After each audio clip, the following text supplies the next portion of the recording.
Hello student, today we will discuss about the mole concept of the first unit of class 11th. तो first chapter है हमारा ये, इसमें हमें देखना है कि मोल कॉन्सेप्ट क्या है। सबसे पहले बेटे मैं यहाँ पे ये बताना चाहूँगी कि I am not going to deal with in very detail this chapter. इसमें जो भी इम्पोर्टेंट टॉपिक है उसे हम यहाँ पर कवर करेंगे और बहुत ही ईजी एंड सिंपल वे में करेंगे, टू द पॉइंट करेंगे। अगर आपको डिटेल में पढ़ना है तो already you have the books, you can read everything there.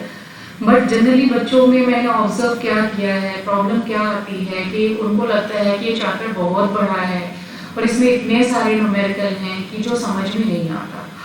तो बेसिकली उस प्रॉब्लम को लेते हुए मैंने यहाँ पे क्या किया है, जो न्यूमेरिकल पार्ट है इस चैप्टर का उसे सिंपल एंड इजी वे में डिस्क्राइब करने की कोशिश कर रहे हैं। I hope you will understand. अगर आपको कोई प्रॉब्लम हो तो आप मुझे कमेंट सेक्शन में डाल के बता सकते हैं and I will try to solve that problem जो आप पूछेंगे। तो सबसे पहली चीज़, क्योंकि हम मोल कॉन्सेप्ट की बात कर रहे हैं तो थोड़ा सा बेसिक डेफिनेशन भी हमें पता होना चाहिए कि एटम्स क्या हैं और हमारा मॉलिक्यूल्स क्या होता है। तो एटम हमारा कुछ भी हो सकता है। सपोज करिए अगर हम बात करें हाइड्रोजन, तो अगर हम यहाँ पे H2 लिखते हैं तो ये एक मॉलिक्यूल हुआ। लेकिन अगर हमने ओनली H लिखा, ये H है, H2 के दो पार्ट करें H प्लस H, तो ये जो सिंगल पार्ट है, स्मॉलेस्ट पार्ट है हाइड्रोजन गैस का, अगर हम बात करें तो ये हमारा एक एटम हुआ, दूसरा एटम ये हुआ। बट अगर हमने इसको इस फॉर्म में लिख दिया तो ये एक मॉलिक्यूल बन गया, क्योंकि smallest part of the hydrogen gas is nothing but H। Actually ये इंडिपेंडेंट फॉर्म में नहीं रह सकता। इंडिपेंडेंट फॉर्म का मतलब है कि अगर आपको कहीं हाइड्रोजन रिप्रेजेंट करना है तो आप केवल H नहीं लिख सकते, ये किसी भी रिएक्शन का पार्ट होता है। That means H plus ion हो सकता है, H माइनस हो सकता है। अब आपको अगर माइनस तो हमने कभी पढ़ा नहीं है तो ये कैसे हो सकता है? हो सकता है व्हेन हाइड्रोजन किसी और एटम से एक इलेक्ट्रॉन लेगा तो उसके ऊपर एक नेगेटिव चार्ज आ जाएगा और ये अगर देता है तो उसके ऊपर एक पॉजिटिव चार्ज आ जाता है। Now we are talking about here the atoms. क्या है? The atom is the smallest particle of an element which can take part in a chemical reaction. Just now I told here, and it may or may not be capable of independent existence. I mean यहाँ पर हम बात करें ये single part में रहे, ये कोई गारंटी नहीं। जैसे हम पोटेशियम की बात करें तो उसे हम यहाँ पे फिर भी K लिख सकते हैं, क्योंकि हम K2 नहीं लिखते वहाँ पे। तो ये कई पार्टिकल्स ऐसे हैं जिनको सिंगल पार्ट में हम दिखा सकते हैं कि हाँ ये पोटेशियम या हाइड्रोजन है। तो ये एक सबसे छोटी यूनिट होती है जिसको हम रिप्रेजेंट करते हैं। दूसरी चीज अब आती है बात यहाँ पे कि मॉलिक्यूल क्या है। अभी मैंने आपको बताया यहाँ H2 is a molecule, H2 is a molecule. But H अगर हम बात करें तो H एक यहाँ पर सिंगल अगर हम बात कर रहे हैं तो ये एटम है। तो यहाँ पे molecule is the simplest particle of matter that has independent existence. इसका मतलब if I am going to write here H2 then it is allowed in the reaction. इसी तरह से अगर हम क्लोरीन को लिखें Cl2 लिखें तो वो भी अलाउड है। ऑक्सीजन हम देखते हैं जनरली O2, या फिर ओजोन देखते हैं O3। ये सारी चीजें अलाउड है in form of the molecule. I mean, और अब यहाँ पे मॉलिक्यूल भी क्या है हमारा, दो तरीके का होगा। एक तो होमो एटॉमिक होगा। होमो का मतलब ऐसे एटम जब आपस में ही मिलके बना है, जैसे हाइड्रोजन प्लस हाइड्रोजन मिलके H2 बना रहा है तो इसे हम बोलते हैं होमो एटॉमिक, क्योंकि ये अपने सिमिलर एटम से कंबाइंड होके एक मॉलिक्यूल बना रहा है। इसी तरह से Cl2 की अगर हम बात करें, क्लोरीन प्लस क्लोरीन, तो ये बना दिया हमारा Cl2। अब आप कैसे कहोगे कि यहाँ पे क्या शेयरिंग हो रही है? क्लोरीन के आउटर सेल में भी 7 इलेक्ट्रॉन होते हैं और इसके भी 7 होगा, तो इसको भी एक इलेक्ट्रॉन चाहिए, एक इलेक्ट्रॉन भी ये क्या करेगा, आपस में एक इलेक्ट्रॉन की शेयरिंग कर लेगा। दैट मीन्स कोवैलेंट बॉन्ड बना लेगा Cl और Cl, that becomes the Cl2। तो यहाँ पे क्या आ गया ये। तो इस तरह का अगर आता है तो हम इसे बोलते हैं डाई एटॉमिक, क्योंकि इसमें दो एटम मिलके यहाँ पे एक मॉलिक्यूल बना रहे, इसलिए हमने इसे कहा डाई एटॉमिक। नाउ बात आती है ट्राई एटॉमिक। ट्राई एटॉमिक में आप देख सकते हो ऑक्सीजन के 3 एटम्स मिलके एक मॉलिक्यूल बना रहे हैं, जिसमें कॉन्फ़िगरेशन में आप देख सकते हैं O3 है, तो इसे बोलते हैं ट्राई एटॉमिक। इसी तरह से 4 मॉलिक्यूल एटम मिलके बनाते हैं तो उसे हम टेट्रा बोल सकते हैं। अब इसी तरह से होमो का मतलब होता है सेम एटम्स मिलना। हेट्रो एटॉमिक का मतलब होता है जब डिफरेंट एटम्स कंबाइन करके एक कंपाउंड, जिसे आप कहते हैं या मॉलिक्यूल बोलते हैं। जैसे यहाँ पे H और Cl आप देख लीजिए, H प्लस Cl यहाँ पे कंबाइंड होके HCl बना रहे हैं, यानी कि हाइड्रोजन ने अपना एक इलेक्ट्रॉन दिया होगा, क्लोरीन भी लिया होगा।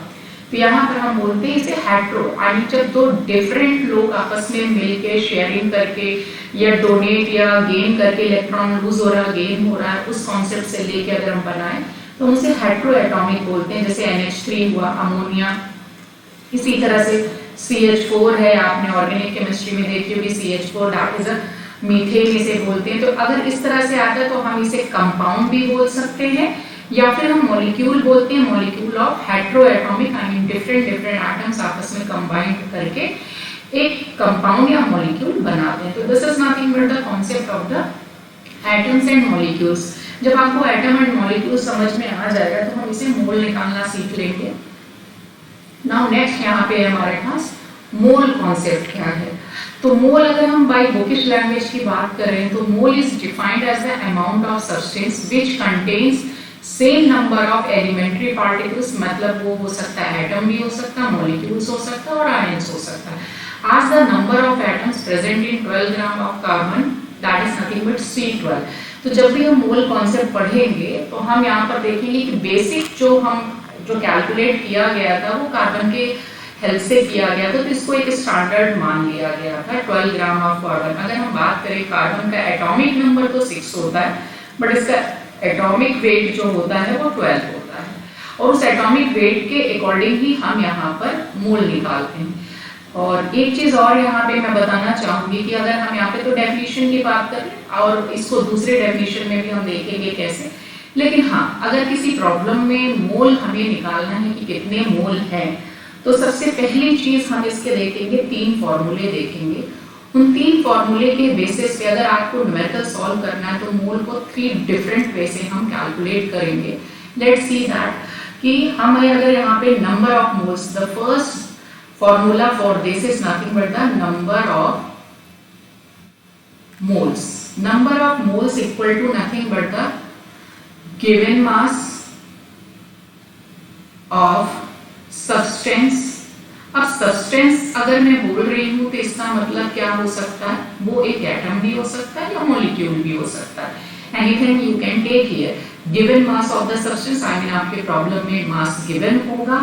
दूसरा यहाँ पर इसको जो डिवाइड करेंगे वो किससे करेंगे, मोलर मास ऑफ सब्सटेंस। तो ये मोल को फर्स्ट वे है मोल को कैलकुलेट करने की, नंबर ऑफ मोल्स हम कैलकुलेट करना चाहते हैं व्हेन हमारे पास क्वेश्चन में गिवन मास गिवन होगा, आई मीन सब्सटेंस का मास गिवन होगा और उसको मोलर मास से हम डिवाइड कर देंगे। अब आप सोच रहे होंगे कि ये मोलर मास क्या है। मोलर मास सपोज करिए अगर मैंने यहाँ पर कार्बन की बात करें तो कार्बन का एटॉमिक वेट कितना, I am talking about the weight 12। तो इसका जो कार्बन, अगर मेरे पास एक एटम है जो कि कार्बन है, तो मान लीजिए अगर मैंने कहा यहाँ पे 6 ग्राम कार्बन है and find out the number of moles in that, तो आप क्या करेंगे, हमारे पास 6 ग्राम गिवन था, 6 बाई हम क्या कर देंगे 12 and then this will be nothing but 1/2 और यू कैन से यहाँ पर आ जाएगा 0.5। ये जो आया हमारा ये मोल आया, तो मोल यहाँ पर हमारा आ गया, that means number of moles present in this carbon atom that is nothing but 0.5। अब यहाँ पे तो एक सिंपल वे में हमने देखा ये कार्बन है, हाइड्रोजन है, आप कुछ भी ले सकते हैं। तो जो भी हमारे पास गिवन होगा सिंपल वे में हम यहाँ पे कैलकुलेट कर देंगे, this is the fun way. लेकिन यहाँ पर बिफोर डूइंग दिस सबसे पहली चीजें हमें यहाँ पर सपोज करिए अगर मुझे पानी का ही यहाँ पर मोलर मास निकालना है, तो मोलर मास क्या होता है, हमें जो भी यहाँ पर सब्सटेंस है दैट मीन्स हाइड्रोजन है और ऑक्सीजन है, हाइड्रोजन का एटॉमिक वेट जो होता है वो 1 होता है, इवन एटॉमिक नंबर। तो जब भी हम मोल की बात करेंगे here we are going to talk about the only the atomic mass या एटॉमिक वेट भी बोलते हैं, दैट मीन्स एटॉमिक मास की बात करें या हम बोलते हैं atomic weight of the substance, वो था सेम थिंग, तो कंफ्यूज मत होइएगा। एटॉमिक मास है, एटॉमिक वेट है, वो था सेम, आई मीन यहाँ पर इवन। तीसरी बात क्या हो गया, मोलर मास। ये तीनों एक ही चीज है, बस बोलने का तरीका अलग अलग है। तो अगर अब मैं पानी का निकालना चाहूँ, वाटर का, तो हाइड्रोजन के 2 एटम है और एक एटम का वेट कितना है 1 है, तो 2 एटम थे, और ऑक्सीजन का एटॉमिक वेट जो होगा बेटा 16 होगा, दैट इज नथिंग बट ये 18 आ गया। तो मोलर मास अगर मैं पानी की बात करूं तो ये 18 आ गया। इसी तरह से अगर मान लीजिए हमारे पास सब्सटेंस का गिवन मास नहीं गिवन है, तो आप कंसीडर कर सकते हैं कि 18 ग्राम जो इसका एटॉमिक मास आया, हम यहाँ पे बोलते हैं 18 gram equal to nothing but यहाँ पर हम बोलेंगे इट्स 1 मोल। अगर हम मोल के टर्म्स में बात करें तो अगर इसी तरह से अगर मैं कार्बन एटम का ले लिए तो देखिए मैंने वाटर का लिया, वाटर का जो हमने यहाँ पर निकाला that is a molar mass, वो हमने क्या निकाला यहाँ पर, वाटर का हमने निकाला कि 18 आया, और उसी को हम कह सकते हैं कि जो 18 ग्राम इसका मोलर मास आया, मोलर मास वो क्या कहलाएगा हमारा, वो ही हमारा कहलाएगा मोल। दैट मीन्स आपने देखा मास of 1 mole equal to nothing but the molar mass of atom or you can say molecule। तो आप देख सकते हैं कि मोलर मास या एटम, तो मैंने क्या निकाला, वाटर का मोलर मास निकाला, that is nothing but the 18 आ गया। आप इसी को कह सकते हैं 1 मोल। अब यहाँ पर कई बार आप देखेंगे कि हम यहाँ पर न्यूमेरिकली करने के लिए इसी 18 को हम ग्राम में भी रिप्रेजेंट कर सकते हैं। 18 ग्राम इक्वल टू भी 1 मोल, याद कर लीजिएगा कि जो मोलर मास आता है उसे हम ग्राम में भी लिख सकते हैं, 18 ग्राम। इसी को हम यहाँ पर लिख सकते हैं 18 यू भी लिखते हैं, यू का मतलब हुआ 18 AMU, 18 AMU का मतलब हुआ एटॉमिक मास यूनिट, इसी को शॉर्टकट में हम यू लिख लेते हैं। तो अगर ये कुछ भी लिखा हुआ है तो हम इन तीनों बातों को क्या बोलेंगे, this is nothing but 1 mole. अब आप सोच रहे हैं क्या ये वाटर के लिए ही ऐसी बातें होती है? नहीं, आप यहाँ जो भी सब्सटेंस लेंगे, सपोज करिए अगर आपने कार्बन लिया है, कार्बन का एटॉमिक मास कितना होगा 12। अब क्योंकि एक ही एटम है इसका, तो हम यहाँ पे बात करें कि कार्बन का मोलर मास कितना होगा, तो आप कहेंगे 12 आ गया। अगर मैंने बोला कि 1 मोल ऑफ कार्बन क्या होगा, 1 mole of carbon is nothing but क्या होगा 12, और यू कैन से 12 ग्राम और यू कैन से 12 यू।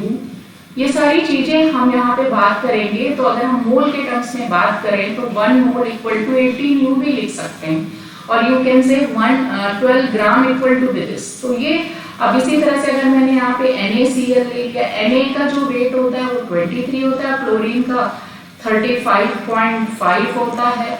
तो आप यहाँ पे देख सकते हैं ये टोटल वेट अगर मैं इसका निकालूं तो that is nothing but chlorine का हमने ले लिया 35 this is nothing but 23 35.5 it becomes 0.58, आप देख सकते हैं 58.5 आ गया। NaCl की अगर हम बात करें तो NaCl का जो मोलर मास आया वो 58.5 आया। अब 58.5 equal to nothing but the 1 mole you can say, so that means this is also a 1 mole। इसी तरह से आप मोलर मास निकालें, चाहे वो सब्सटेंस हो, कोई भी सब्सटेंस हो, कोई भी सब्सटेंस हो, वो मॉलिक्यूल भी हो सकता है, कंपाउंड भी हो सकता है और एटम भी हो सकता है, लाइक कार्बन, हाइड्रोजन। हाइड्रोजन की अगर हम बात करें तो 1 आएगा, 1 मोल इक्वल टू 1 आएगा। 1 ग्राम आप बोल सकते हैं क्योंकि भाई उसका तो वेट ही 1 है, मोलर मास उसका क्या होगा 1 होगा। तो यहाँ पे भी हमने देखा चाहे वो एटम हो, चाहे वो एक कंपाउंड हो या मॉलिक्यूल हो, everything is treated as a 1 मोल।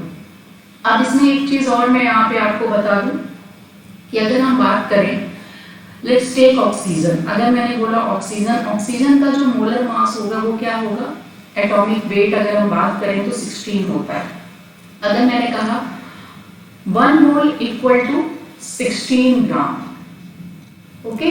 अगर मैंने बोला कि 1 mole oxygen is nothing but the 16 gram, तो अगर मैं बोलूं हाफ मोल ऑक्सीजन कितना होगा, ओ तो कितना होगा, जस्ट आप इसे डिवाइड कर दीजिए 2 से, तो that is nothing but 8 gram. If I ask 1/4 mole oxygen कितना होगा, तो आप इसे 4 से डिवाइड कर दीजिए, तो ये हो जाएगा 4 ग्राम।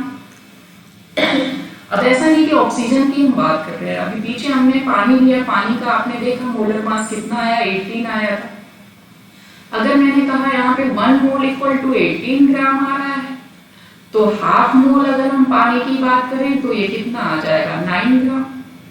तो आप देख रहे हैं कि इट डिपेंड्स कि एटम का मोलर मास क्या है, उसके अकॉर्डिंग यहाँ पर चेंज हो जाएगा कि इसका half, 1/4, 3/4 you can calculate here, but you must know कि 1 मोल क्या होगा। तो 1 मोल इज सिंपल वे में अगर मैं बात करूं तो जो भी कंपाउंड होगा या एटम होगा उसका जो मोलर मास निकालेंगे वही एक्चुअली आपका 1 मोल होता है। तो for each atom. Now next यहाँ पर अगर हम बात करें तो ये तो हो गया हमारा मोलर मास कैलकुलेट करने का तरीका, क्योंकि मैंने आपको फॉर्मूले में बताया था ये कि फर्स्ट फॉर्मूला क्या होता है, ये हमारा होता है कि number of moles equal to given mass of substance and divide by molar mass of substance. Now the next thing यहाँ पर हमारा जो दूसरा फॉर्मूला होगा, हम यहाँ पे बात करेंगे दूसरे फॉर्मूले की। इसकी मदद से भी हम यहाँ पे कैलकुलेट करेंगे कि number of moles equal to होगा नंबर ऑफ पार्टिकल्स, उसको हम कैपिटल एन से भी दिखा सकते हैं या स्मॉल आप ले सकते हैं, वैसे पार्टिकल की बात कर रहे हैं तो एन कर देते हैं, और नीचे आ जाएगा आपका एवोगाड्रो नंबर।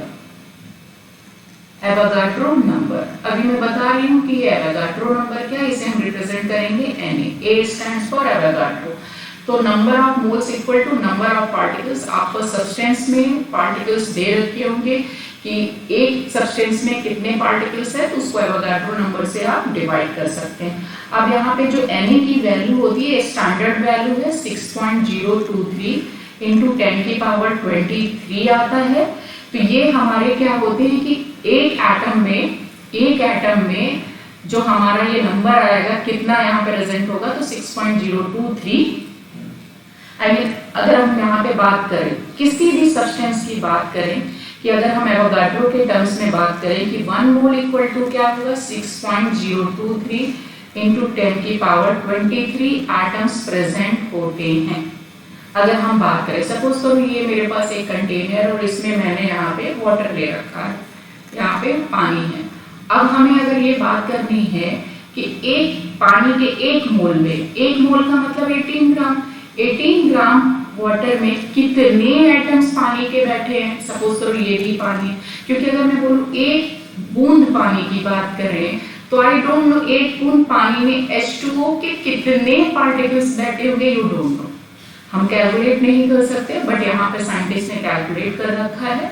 उन्होंने बताया कि हम इसे 1 मोल एज्यूम करते हैं और 1 मोल में पानी के इसी तरह से पानी के जो पार्टिकल्स हैं वो इतने एटम्स बैठे होंगे। वाटर के मॉलिक्यूल क्या होंगे H2O, H2O, H2O, कितने एटम्स बैठे हैं 6.023 इंटू 10 की पावर 23 एटम्स होंगे। अगर मैं सोचो यहाँ पे पानी की जगह सपोज करो कार्बन ले रखा है, तो इसका मतलब है कि 1 मोल कार्बन में कितने एटम हैं, आई मीन कार्बन के कितने एटम होंगे 1 मोल में, तो वो भी क्या होगा 6.023। इसी तरह से मैं बोलूं 1 मोल हाइड्रोजन के कितने एटम्स होंगे, तो वो भी इतना ही होगा। तो हम किसी भी एटम या पार्टिकल या मॉलिक्यूल की बात करें, ये एवोगाड्रो नंबर सभी के लिए सेम होगा, 1 मोल इक्वल टू दिस, इसलिए हम इसे यहाँ पे डिवाइड करते हैं। अगर हमें कुछ इतने पार्टिकल्स में अगर हमें निकालना है तो हम वहाँ पे निकाल सकते हैं। अब आती है कि भाई 6.023 आया कैसे, हमें ये देखना होता है कि ये 6.023 आया कैसे। अगर आपको जानना है तो आपको पता ही होगा, जनरली स्टैंडर्ड वे में हम लिखते हैं कि 1 atom is nothing but 1.67 into 10 की पावर -24 ग्राम होता है। एक्चुअली ये एक स्टैंडर्ड वैल्यू है फॉर एनी पार्टिकल और फॉर एनी सब्सटेंस की हम बात करें तो 1 एटम इज दिस। तो यू कैन से कि अगर हमने 1.67 इंटू 10 की पावर -24 ग्राम जो भी सब्सटेंस हमने लिया, मैटर है हमारे पास, और उसके एक एटम का वेट जो है वो इतना है, चाहे हम कार्बन की बात करें, पानी की बात करें, हाइड्रोजन की बात करें, नाइट्रोजन या ऑक्सीजन, किसी भी मॉलिक्यूल या एटम की बात करें, तो एक एटम इक्वल टू इतना होता है। तो अगर इतने ग्राम इक्वल टू 1 एटम है, तो अगर मुझे ये कैलकुलेट करना है कि 1 ग्राम क्या होगा, फिर 1 ग्राम सब्सटेंस में कितने एटम होंगे, तो हम क्या लिखेंगे 1/1.67 इंटू 10 की पावर -24। तो हम इसे जब डिवाइड करके सॉल्व करेंगे तो ये आएगा 6.023 इंटू 10 की पावर 23। आप सॉल्व करके देख लीजिएगा तो ये एटम्स आ गया। तो आपने देखा कि इतने ग्राम इक्वल टू 1 एटम होता है, तो हमें 1 ग्राम निकालना था। देखिए 1 ग्राम से थोड़ा ज्यादा था, तो 1 ग्राम इक्वल टू अगर मुझे निकालना है तो यहाँ पर ये हम कर लेंगे, I mean 1.67 है। अगर ये इसको हम ले लेते कि कितना 10⁻⁻24, कितनी छोटी क्वांटिटी की अगर हम बात कर रहे हैं। देखिए यहाँ पे this is very small, I mean 1 ग्राम से भी कम है। ये कम क्यों है आप देखो जरा, यहाँ पे एक एटम का वेट जो है -24, आप सोच सकते, इमेजिन नहीं कर सकते, 0.0000, I mean it's like this, 24 बार आप ऐसे जीरो लिखोगे तब जाके 167 कुछ ऐसा आएगा। कितनी बड़ी क्वांटिटी है, दैट मीन्स कितनी स्मॉल क्वांटिटी है, इट्स वेरी स्मॉल क्वांटिटी। इतने छोटे पार्ट में अगर हम बोलते हैं 1 एटम है, तो I want to calculate here 1 gram में कितना होगा, तो वो ये है। इसी को आगे चल के कह दिया, क्योंकि इसको इन्वेंशन किया था एवोगाड्रो ने, तो इसका नाम रख दिया गया एवोगाड्रो नंबर। इस क्वेश्चन में I mean when you use this, तो आपको ये एवोगाड्रो नंबर से उसको डिवाइड करना होगा। आई मीन प्रॉब्लम में देखेंगे कैसे इसका इस्तेमाल करेंगे। पहले हम तीनों फॉर्मूले देख लेते हैं। तो दिस इज नथिंग बट यहाँ पे with the help of Avogadro number you can calculate the number of moles. Next हम देखेंगे यहाँ पर थर्ड फॉर्मूला हमारा, दैट इज अगर हमारे पास वॉल्यूम के टर्म्स में चीजें गिवन हो तो हम यहाँ पे बात करेंगे। थर्ड है number of moles equal to given volume of gas. अब आप कहोगे यहाँ पे मैंने गैस क्यों बात करी, सब्सटेंस क्यों नहीं बात करी। हम यहाँ पे जो भी बात कर रहे हैं यहाँ पर गैसियस मोड के लिए ही कर रहे हैं, ये जो मोल्स हम निकालने जा रहे हैं। देन यहाँ पर हम यहाँ पे वॉल्यूम लेंगे, तो हम यहाँ पे वॉल्यूम की अगर हम बात करें, वॉल्यूम एट एसटीपी मतलब एक स्टैंडर्ड वॉल्यूम है हमारा, जिस तरह से स्टैंडर्ड अभी हमने मोल देखा था। तो स्टैंडर्ड एसटीपी पे स्टैंडर्ड यहाँ पे एसटीपी का मतलब है स्टैंडर्ड टेम्परेचर एंड प्रेशर। अब ये स्टैंडर्ड टेम्परेचर एंड प्रेशर क्या होता है, जैसे आप वेट के लिए केजी इस्तेमाल करते हैं, वॉल्यूम के लिए लीटर, उसी तरह से जहाँ जो स्टैंडर्ड टेम्परेचर कंसीडर किया गया है वो है 273.15 केल्विन। जनरली 1.5 को हटा देते हैं, तो यू कैन राइट हियर 273 के। एंड प्रेशर जो हम लेते हैं वो हमारा होता है 1 atm एटमॉस्फेरिक प्रेशर। तो ये इस टेम्परेचर और प्रेशर को मेंटेन करते हुए सब्सटेंस का जब वॉल्यूम निकाला गया, किसी भी सब्सटेंस का जब वॉल्यूम निकाला गया गैसियस मोड में, तो सभी का जो वॉल्यूम आया वो कितना आया हमारे पास, वो आया गैस का जो वॉल्यूम आया एट एसटीपी पे, किसी भी गैस का अगर हम बात करें 22400 ml आया। बस हमें टेम्परेचर और प्रेशर ये रखना था। इसे ml कहते हैं, अगर मैं इसे यहाँ पर लीटर में कन्वर्ट करूँ तो 1000 से डिवाइड करने पे ये हो जाएगा 22.4 लीटर आएगा। तो हमारा यहाँ पे जो वॉल्यूम लेना है वो लीटर में लेना है, वो ml में नहीं लेना है, ये ध्यान रखिएगा। तो ये तीसरा फॉर्मूला था, तो एक बार मैं समअप कर दे रही हूँ तीनों फॉर्मूले को, फिर से मैं यहाँ पर लिख दे रही हूँ।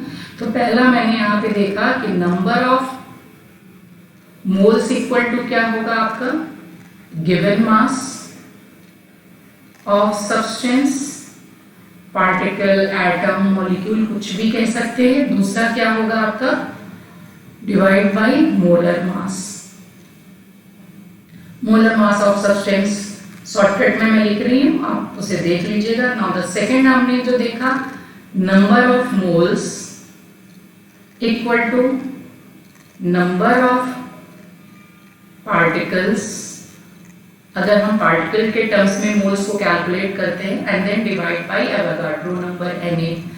देन थर्ड हमने क्या देखा, अगर हम वॉल्यूम के टर्म्स में बात करें मोल्स का, तो number of moles equal to हमने क्या देखा कि गिवन वॉल्यूम होना चाहिए सब्सटेंस का, गिवन वॉल्यूम डिवाइड बाय आपका जो स्टैंडर्ड वॉल्यूम है, that means volume at STP in litre, तो वो हमने यहाँ पे क्या देखा था 22.4 लीटर लेंगे, हमेशा इसे डिवाइड करेंगे 22.4 और यहाँ एवोगाड्रो नंबर होता है 6.023 इंटू 10 की पावर 23। तो हमारे पास ये तीन फॉर्मूले हैं। तो बच्चों अगर ये तीन फॉर्मूले अगर आप नंबर ऑफ मोल्स को याद कर लेंगे तो आपके लिए इजी हो जाएगा न्यूमेरिकल सॉल्व करने के। अगले वीडियो में हम देखेंगे कि इन तीन फॉर्मूले से कैसे हम न्यूमेरिकल को सॉल्व करेंगे पार्ट 2 में। तो यहाँ पर आई होप कि ये आपको कॉन्सेप्ट क्लियर